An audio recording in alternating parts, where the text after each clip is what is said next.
Qui le Padre Pio a-t-il bien pu dire cela? Manifestement, cela ne relevait pas du flegme anglais. S'est-il montré maître de lui-même à cette occasion, ou bien a-t-il considéré que son temps ne lui appartenait pas et qu'il lui fallait l'employer mieux que ça? Élucidez donc vite cette énigme, si vous voulez bien.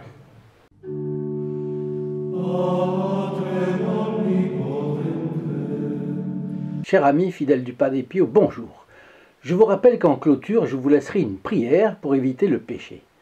Elle est extraite des plus belles prières de saint Alphonse de Liguori. Cela vous permet dès maintenant de penser à vos intentions pour la messe du vendredi qui sera célébrée pour vous et ceux qui vous sont chers. Vous gardez secrètes vos intentions, vous savez qu'il n'est pas indispensable qu'elles soient écrites, puisque c'est entendu avec le prêtre célébrant, il offre sa messe pour globalement pour toutes les intentions de nos proches amis. Aujourd'hui, pas le temps de bavasser avec vous. Et c'est l'histoire d'un spiritiste, ou d'un spirit, comme on voudra. Mais ne craignez rien, c'est une histoire du Padre Pio, rien de mauvais ne vous sera raconté. Avant tout, laissez-moi vous dire ceci. Vous qui visitez cette chaîne pour la première fois, vous êtes cordialement invité à vous abonner et à actionner la clochette à côté du bouton d'inscription, ici en bas dans la description. C'est gratuit, mais d'un côté, vous serez tenu au courant des fioretti du Padre Pio, commenté ici, et de l'autre, c'est notre cadeau de bienvenue pour vous. Vous entrez instantanément dans les intentions de la messe du vendredi suivant votre abonnement. Et vous bénéficiez ainsi des mérites infinis d'une messe célébrée pour vous et les vôtres. Et puis, vous qui êtes déjà un fidèle de cette chaîne, vous savez que notre objectif est de diffuser au maximum la dévotion envers le Padre Pio. Pourquoi? Parce que c'est un saint extraordinaire qui nous est donné comme modèle par l'Église, que sa vie foisonnante d'anecdotes et de miracles est racontée ici moyennant des fioretti, amusants parfois, cocasses souvent, édifiants toujours. Le Padre Pio est aussi le grand modèle du prêtre d'aujourd'hui qui se consacre à sa messe, à la confession et à la prière du chapelet. C'est pourquoi veuillez m'aider à diffuser la dévotion envers le Padre Pio. Si chacun partage cette vidéo ou n'importe quelle autre de la chaîne à 3 ou 5 relations, d'ici peu nous aurons au moins doublé le nombre des amis du Padre Pio. Je vous rappelle que pour au moins un partage dans la semaine, vous entrez instantanément dans les intentions de la messe du vendredi midi et chaque personne qui reçoit la vidéo y entre aussi. C'est gratuit, mais les grâces seront importantes pour tous. Alors un spiritiste arrive à San Giovanni Rotondo un jour et il veut parler avec le Padre Pio, mais vous vous en doutez, pas pour se confesser. En fait, il veut savoir quelque chose sur sa famille, au sujet de laquelle il a énormément d'inquiétudes. Et il n'arrive pas à garder l'âme en repos à cause de ça. Comme vous le savez, le Padre Pio avait le don de connaître le destin éternel des âmes, lorsque c'était la volonté de Dieu, bien entendu. Et il pense pouvoir profiter du don de clairvoyance du Padre Pio pour savoir. Bon. Dans l'après-midi, il avise le Padre Pio. Mais avant même qu'il ait le temps de lui adresser la parole, notre capucin lui dit « Je n'ai pas le temps de bavasser avec vous. » Bon, ce terme, j'en conviens, n'est pas très distingué. C'est ma traduction d'une traduction dont le texte original était en allemand, langue que je n'ai pas le bonheur de connaître. Voilà pourquoi c'était compliqué. Bavasser, c'est au contraire un terme d'origine méridionale, en France, qui signifie parler à tort et à travers, ou parler pour ne rien dire. Mais ce terme ne trahit pas le Padre Pio, qui avait la réputation d'être bourru et de parler selon son origine paysanne. Il aurait fort bien pu prononcer ce terme-là. Donc, je n'ai pas le temps de bavasser avec vous. Si vous voulez vous confesser, venez à la sacristie. Notre protagoniste entre en pleine confusion, parce que il s'est figuré qu'il allait disposer du Padre Pio comme il l'entendait. D'autre part, il n'a aucune envie de se confesser. Mais il veut aussi parler avec notre bon capucin, coûte que coûte. Donc, bon an, mal an, il va à la sacristie. Comment le Padre Pio a-t-il obtenu de le confesser? Je n'en sais rien. Alors, que s'est-il passé entre le Padre Pio et le spiritiste? Alors, une chose que je voudrais vous montrer, voilà, ici, c'est pour que vous compreniez bien. Voilà deux photographies du Padre Pio, n'est-ce pas? Je ne sais pas si vous les arrivez à les voir assez clairement. Voilà deux photographies du Padre Pio que vous connaissez. Celle-ci a été présidée à sa béatification. Celle-là est beaucoup moins connue, mais vous voyez, toutes les deux sont fort intéressantes. Alors, chacun voit que le Padre Pio n'était pas du genre à se laisser faire. Évidemment. Donc, il avait du caractère, il imposait, et le spirit a été obligé de se plier. On saisit tout de suite, quand on voit le regard du Padre Pio, on saisit tout de suite quelqu'un qui est bon, mais qui ne s'en laisse pas compter. Il faut dire que c'est un regard qui a vu notre Seigneur Jésus-Christ, Notre-Dame, son ange gardien. Avoir ce regard dans sa maison est une bénédiction. Vous comprenez pourquoi nous voulons la placer dans tous les foyers susceptibles de l'installer chez eux.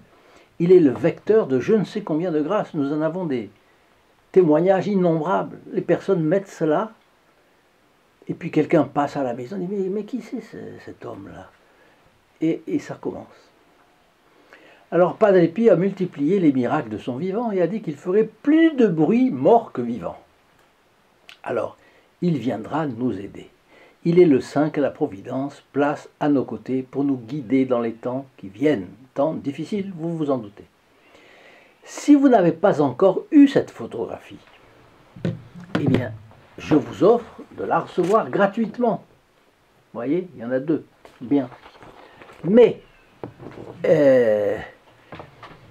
il vous suffit pour cela de téléphoner à notre secrétariat au 08 05 36 08 47 pendant la semaine, de 8h30 à 12h30 et de 14h30 à 18h30, et le samedi de 9h à midi, pour le prix d'un appel local pour la France et les dom-toms. Mais soyez gentils, ne la demandez pas si vous l'avez déjà. Pourquoi? Parce que cela coûte cher. Nous ne pouvons pas multiplier ce genre de cadeaux à l'infini. Nous avons des personnes, le groupe des protégés du Padre Pio, qui nous a offert ce qu'il fallait pour les imprimer et les envoyer. Mais on le fait, il nous en reste quelques-unes, je vous le propose, mais essayez d'être raisonnable, s'il vous plaît. Donc le spiritiste a raconté son contact avec le Padre Pio, et je vous le transmets tel quel. Le Père raconte les choses comme s'il les avait vues lui-même. Il s'est senti comme radiographié par le bon capucin. Vous imaginez la stupéfaction du spiritiste, dont l'activité consiste à essayer de découvrir ce qui est caché par Dieu aux hommes. Et voilà un homme, le Padre Pio, qui voit sa conscience, son passé, sa vie, le passé de sa famille, le destin éternel de tel ou tel qu'il a bien connu. Il est stupéfait. Tout simplement stupéfait. Et le Padre Pio lui demande « Autre chose ?» L'homme répond « Je ne me souviens de rien d'autre. » Au fond, il est subjugué. Notre bon capucin réplique « Vous en avez fait l'expérience. Tout vous tombe dessus maintenant. Qui peut s'approcher du feu sans se brûler? Mais qui peut s'approcher du Christ sans ressentir son amour?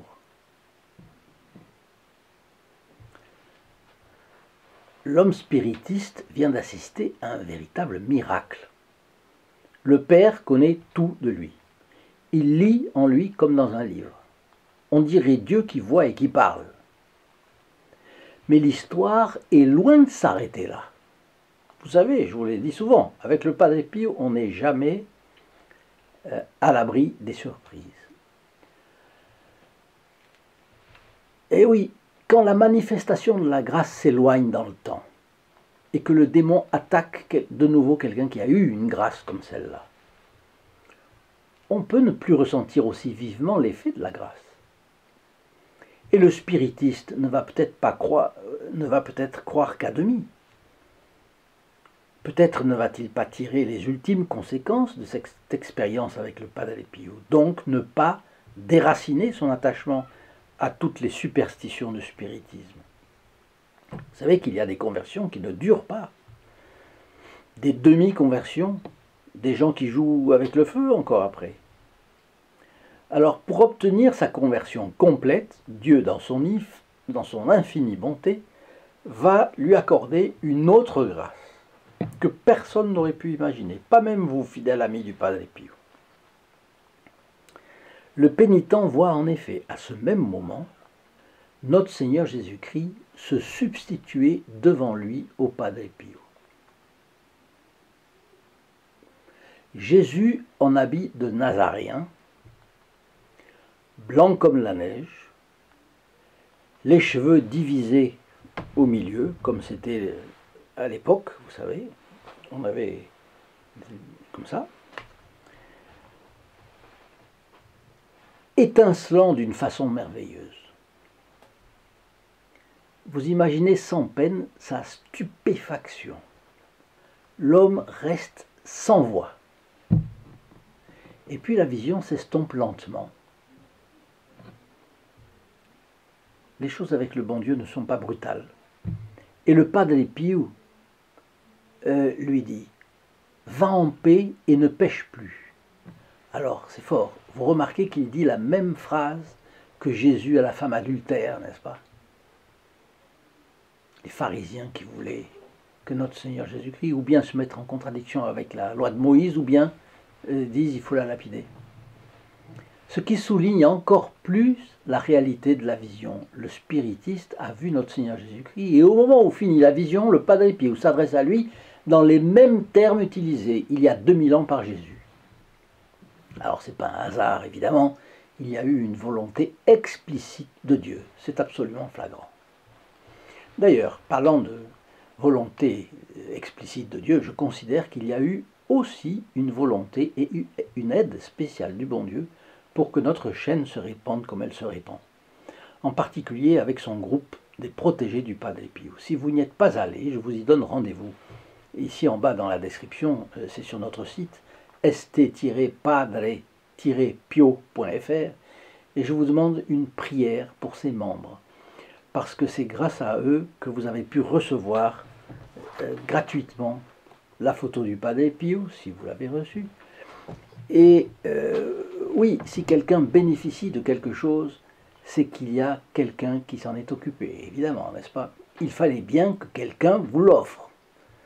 Et ce sont les membres du groupe des protégés du Padre Pio. De mon côté, j'ai demandé à notre ami prêtre qui célèbre la messe pour nous, le vendredi à midi, qu'elle soit dite en priorité pour eux, c'était bien normal.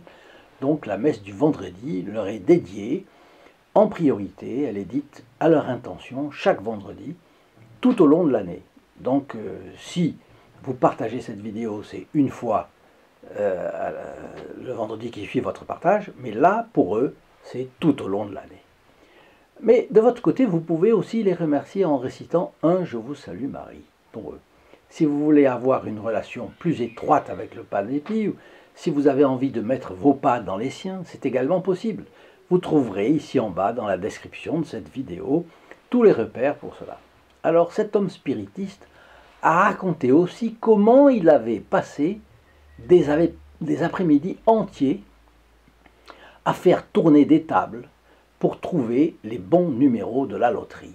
Ça veut dire en plus, il reconnaît qu'il était à la recherche de l'or, c'est-à-dire il était avare en plus de ça. On remarque donc dans son témoignage la note pénitentielle sur laquelle il a voulu insister en rappelant son passé de pécheur.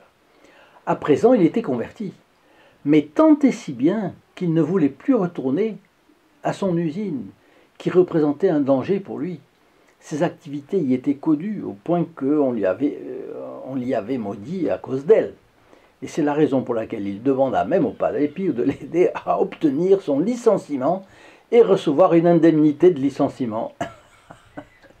Et le Saint Capucin lui a dit « Je vous accorde volontiers cette grâce ».